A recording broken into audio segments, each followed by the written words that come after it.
White wash ವಿಚಾರ ಯಾಕೆ ಬಂತು ಅಂದರೆ 2004ರಲ್ಲಿ ನಡೆದಂಥ ಇತಿಹಾಸ ಹೇಳಿದ್ದೀನಿ ನಾನು ಅಷ್ಟೇ. ನಾನೇ ಮಾಡಿಬಿಡ್ತೀನಿ ಅಂತಲ್ಲ, ನಾವು ಒಬ್ಬನೇ ಮಾಡೋಕ್ಕೆ ನನಗೂ ಒಂದೇ ಓಟಿದೆ. ಸುಮಾರು 25 ಲಕ್ಷ ಓಟಿದೆ ಜಿಲ್ಲೆಯಲ್ಲಿ. ಆವಾಗ ಇದ್ದಂಥದ್ದು 13 ಅಸೆಂಬ್ಲಿ ಕಾನ್ಸ್ಟಿಟ್ಯೂನ್ಸಿ, ಈಗ 11 ಕಾನ್ಸ್ಟಿಟ್ಯೂನ್ಸಿ ಇದೆ. ಅದರಿಂದ ಹಿಂದೆ 2004ರಲ್ಲಿ ವೈಟ್ ವಾಶ್ ಆದಂಥದ್ದು ಹೆಂಗೆ ಅಂತ ಅದನ್ನು ಇತಿಹಾಸ ಹೇಳಿದ್ನೇ ಹೊರತು ನಾನು ಮಾಡಿಬಿಡ್ತೀನಿ ಅಂತಕ್ಕಂಥ ಭಾವನೆ ಅಲ್ಲ. ಏನಾದರೂ ಮಾಡಬೇಕು ಅಂತಂದರೆ ಅದನ್ನು ಸರಿಯಾದ ರೀತಿಯಲ್ಲಿ ಎಲ್ಲರೂ ಕೂಡ ಒಟ್ಟಾಗಿ ಕೆಲಸ ಮಾಡಿಕೊಂಡು ಹೋದಾಗ ಅದಾಗೋದಿಲ್ಲ.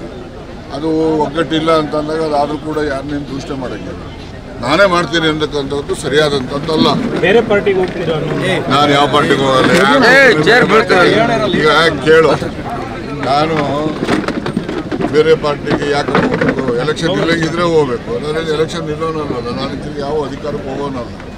ನಾನು ಇರೋವರೆಗೆ ಇದೇ ಥರ ಇರ್ತೀನಿ. ಮುಂದೆ ಯಾರನ್ನು ಗೆಲ್ಲಿಸ್ಬೇಕು, ಯಾರನ್ನು ಸೋಲಿಸ್ಬೇಕು, ಯಾರು ನನ್ನ ಮಾಡ್ಕೊಂಡು ಇರ್ತಾರೆ ಅವ್ರ ಪರವಾಗಿರ್ತೀನಿ. ಗೊತ್ತಾಯ್ತಾ? ನಾನೇನು ಚುನಾವಣೆ ನಿಲ್ಲೋದಿಲ್ಲ ಅಂತ ಈಗಾಗಲೇ ಹೇಳಿಬಿಟ್ಟು ನಾನು ಬೇರೆ ಪಾರ್ಟಿಗೆ ಹೋಗುವಂಥ ಪ್ರಮೇಯ ಬೇಕು ಅಂತ ಅಂದಾಗ ನಾನು ಎಲೆಕ್ಷನ್ ನಿಲ್ಲೋದಾದರೂ ಹೋಗಬೇಕು, ನಾನು ಎಲೆಕ್ಷನ್ ನಿಲ್ಲೋದಿಲ್ಲ.